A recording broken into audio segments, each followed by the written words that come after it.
Muraho neza ndabashuje mu izina rya Yesu Kristo umwami wacu, umwami w'amahoro Yesu Kristo, umwe wadupfiriye. Uyu mwanya mwiza ndagira ngo twinjire mu ijambo ry'Imana, ijambo ritubwira ku bitangaza Yesu yakoze. Burya Yesu yakoze ibitangaza 40 ndetse aranabirenze, kuko byinshi ntabwo Bibiliya yagiye ibyandika, ariko ibyo yanditse nta wundi muntu wigeze abikora. Ndetse umuririmbyi yararirimbye ngo ibitangaza Yesu yakoze ngo biruta ukwezi, biruta izuba, ngo ndetse ntantu bitageze, kubera yuko inyanja niyo zahinduka vino, ijuru rikaba impapuro, ibyatsi bikaba uducumu tw'abanditsi, abisi bakandikaho ntabwo babimara ntibyakwerwaho inyanja zakama. Uyu mwanya rero ndagira ngo tuganire ku bitangaza bya Yesu, kuko Yesu yaranzwe n'imico myiza. Imana itugirire neza, kandi Yesu ni umwana w'Imana, akaba n'Imana 100%. Imana itugirire neza, niyo mpamvu dukwiriye kumuvuga uko bwije nuko bukeye, ndetse byaba na ngombwa tukamubyinira, tukamutambira, kuko ari umwami w'amahoro. Izina ry'Imana rihabwa icubahiro. Aha ngaha rero reka tuvuge ku gitangaza cya Yesu, igitangaza gikomeye cyane, igihe Yesu yazuraga Lazaro. Ngo nuko Yesu ahageze, iyo usomye muri Yohana ibice byaho 11:35, ngo nuko asanga abantu barimo bararira, ariko ahageze Yesu arababwira ngo Lazaro ntiyapfuye, ahubwo Lazaro ni muzima. ngo nuko aho ngaho ukuntu byari byifashe, Yesu hari abantu benshi bagira confusion y'uburyo uwo muzuko, uburyo bwo kuzura Lazaro byagenze, ariko reka mbigusobanurire neza. ngo nuko Yesu amaze kugera aho Lazaro ari, baramubwira bati Lazaro yari inshuti yawe, igihe yari arwaye ntabwo wamusuye, ariko dore aka kanya nibwo uje Lazaro yarapfuye. Yesu arababwira ati Lazaro ntabwo yapfuye, ahubwo Lazaro arasinziriye. Aha ngaha rero ndagira ngo nkubwire ngo harimo ibanga rikomeye. Iryo banga ni irihe?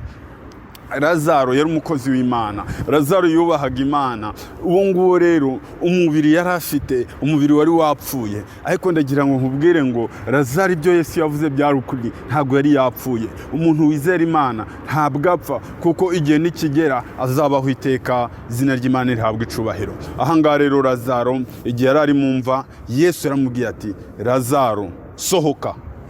Lazaro ako kanya arasohoka. Lazaro sohoka. Ako kanya Lazaro arasohoka. Icyo ngiki impamvu mbivugiye ni iyihe? Nuko igihe Yesu yabwiraga Lazaro ngo sohoka, ntabwo yabwiye umubiri, uyu nguyu umubiri tubona, ahubwo Yesu yavuganye n'umwuka wa Lazaro. Lazaro nubwo umubiri wari wapfuye, ariko umwuka, ubugingo bwe bwakomeje ari buzima. Izina ry'Imana rihabwa icubahiro. Rero nawe ndagira ngo nkubwire ngo niba wizera Yesu Kristo nk'umwami n'umukiza wawe, ntabwo uzapfa, ahubwo uzarama, ndetse uzimana n'Imana imyaka mu ijuru. Kiriya gihe abapfuye bazazuka, kuko ni imibiri ipfa, ariko ubugingo bwacu buhora ari buzima. Izina ry'Imana rihabwa icubahiro. ngo nuko tuteye gutinya ibyica umubiri, ahubwo dutinye ibyica ubugingo. Reka dukorere Imana, twange Satani, twange n'imirimo ye, ahubwo twubahe Imana, ndetse twegera Imana nayo izatwegera. niko Bibiliya itubwira, uniduhunga Satani nayo izaduhunga.